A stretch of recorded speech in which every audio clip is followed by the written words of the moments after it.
खुलुमबाय लोगोफोर, गोजोन फुंबिलि बयनिसिमबो। नोंथांमोनखौ गोदान भिडिअआव आरो फिन खेबसेबाव बरायनाय जाबाय। आं दिनै नोंथांमोननि सिगाङाव 27 पुस 1433 मायथाइ एबा 12 जानुवारि 2025 मायथाइनि सानसेनि फानजामुथिखौ फरायथिनो लादों। आसा खालामो नोंथांमोना भिडिअखौ नायना मोजां मोनगोन।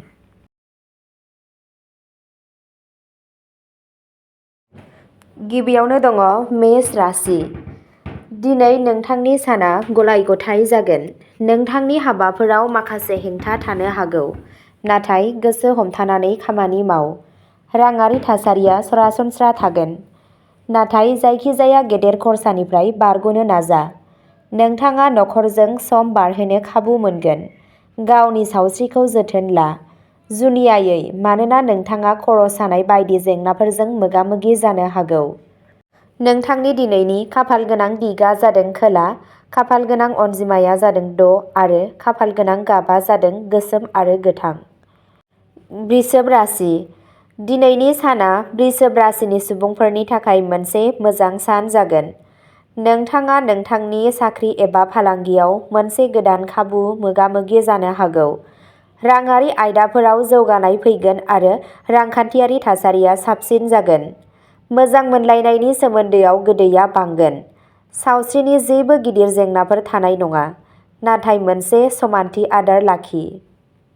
नोंथांनि दिनैनि खाफालगोनां दिगा जादों सोनाब, खाफालगोनां अनजिमाया जादों 8 आरो खाफालगोनां गाबआ जादों गुफुर गाब। मिथुन राशि। दिनै नोंथांनि साना एसे जिंगा आरो नारसिनथायजों बुंफबजानो हागौ। मोनसे गोजाम दान्थे-बिदान्थेखौ फोजोबनो नाजा। नोंथाङा खामानियाव एसे नारसिननाय मोननो हागौ, नाथाय नोंथांनि खस्थ'नि फिथाइ मोनगोन। सावस्रियाव जौगानाय गाहाय जानो हागौ, बेनिखायनो जोथोन लादो आरो जिरायदो। नोंथांनि दिनैनि खाफालगोनां दिगा जादों खोला-सोनाब, खाफालगोनां अनजिमाया जादों 7 आरो खाफालगोनां गाबआ जादों गोमो गाब। कर्क राशि। बे साना कर्क राशिनि सुबुंफोरनि थाखाय मोजां जागोन। खामानियाव जाफुंसार जागोन आरो नखराव मोनसे गोजोन थासारि सोमजिगोन। राङारि थासारिया साबसिन जागोन, नाथाय जायखिजाया गिदिर रां थिसननायनि सिगां मोजाङै सान। सावस्रिनि जेबो ओंथिगोनां जेंनाफोर थानाय नङा, नाथाय गोसोआरि नारसिनथायनिफ्राय बारग'नो थाखाय जिराय। नोंथांनि दिनैनि खाफालगोनां दिगा जादों साहा, खाफालगोनां अनजिमाया जादों 4 आरो खाफालगोनां गाबआ जादों गोमो गाब। सिंह राशि। दिनैनि साना नोंथांनि थाखाय मोजां जागोन, नाथाय माखासे आयदाफोराव सहायनाय आरो संयमनि गोनांथि जागोन। नोंथाङा नोंथांनि साख्रि एबा फालांगियाव मोजां फिथाय नुनो हागौ। गोजाम सोमोन्दोआव जौगानाय फैगोन आरो नोंथाङा नखरजों गुन गोनां सम हगारगोन। सावस्रिखौ लानानै एसे सांग्रां जा। नोंथांनि दिनैनि खाफालगोनां दिगा जादों सा-सानजा, खाफालगोनां अनजिमाया जादों 6 आरो खाफालगोनां गाबआ जादों गुफुर गाब। कन्या राशि। दिनैनि साना नोंथांनि थाखाय एसे जुजिनो हागौ। मोनसे गोजाम खामानियाव हेंथा थानो हागौ, नाथाय जुदि नोंथाङा गोख्रोङै नाजाबाय थायोब्ला जाफुंसारनाया थारैनो फैगोन। गावनि गोसोआरि सावस्रिखौ जोथोन ला आरो जायखिजाया रोखोमनि नारसिनथायनिफ्राय गोजानाव था। राङारि थासारियाव सोलाय-सोल' जानो हागौ। नोंथांनि दिनैनि खाफालगोनां दिगा जादों सानजा, खाफालगोनां अनजिमाया जादों 3 आरो खाफालगोनां गाबआ जादों गोजा गाब। तुला राशि। तुला राशिनि सुबुंफोरनि थाखाय साना मोजां जागोन। खामानिनि जायगायाव माखासे मोजां खाबुफोर थानो हागौ। लोगोफोर आरो बाहागिफोरनिफ्राय हेफाजाब फैनो हागौ।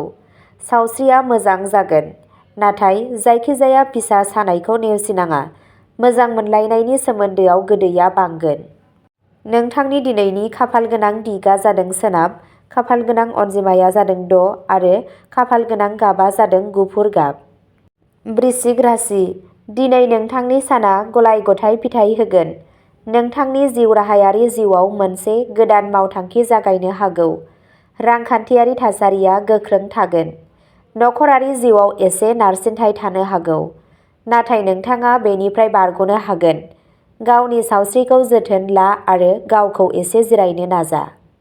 नोंथांनि दिनैनि खाफालगोनां दिगा जादों खोला, खाफालगोनां अनजिमाया जादों 4 आरो खाफालगोनां गाबआ जादों ब्राउन गाब। धनु राशि। बे साना धनु राशिनि सुबुंफोरनि थाखाय मुलाम्फा गोनां जागोन। खामानियाव दावगानो हागौ आरो गोदान खाबुफोर सोमजिगोन।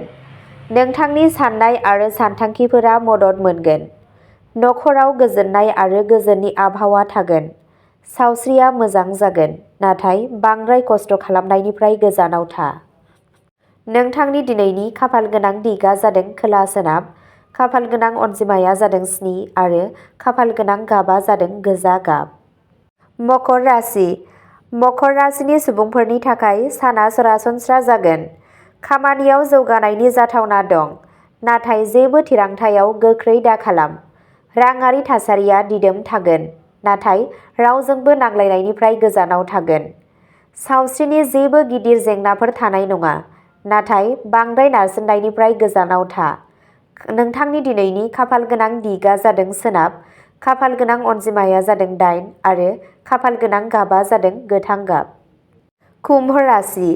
कुम्भ राशिनि नेरसोननि सिङाव जोनोम जानायफोरनि थाखाय दिनैनि साना मोनसे मोजां सान जागोन।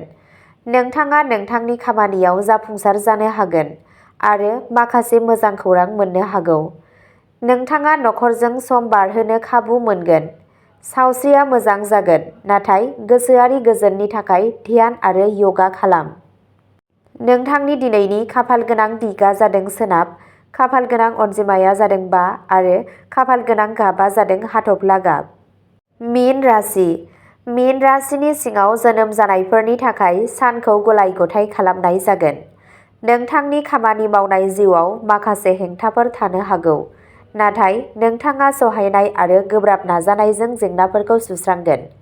रांखान्थियारि थासारिया सरासनस्रा थागोन। जेबो गिदिर सावस्रि जेंनाफोर जानाय नङा, नाथाय नारसिननायनिफ्राय बारग'नो नाजा। नोंथांनि दिनैनि खाफाल गोनां दिगा जादों खोला, खाफाल गोनां अनजिमाया जादों 7 आरो खाफाल गोनां गाबा जादों गोथां गाब। अब्ला दिनैनि राशि फरायथिनाया एसेनोसै। नोंथांमोनहा बेबादिनो सानफ्रोमबोनि फानजामुथिखौ मिथिनो थाखाय चेनेलखौ साबस्क्राइब खालामनानै लादो आरो भिडिअखौ मोजां मोनदोंब्ला अन्नानै लाइक, शेयार आरो कमेन्टबो खालामनानै होलांब्लानो जाबाय। गोजोन्थों।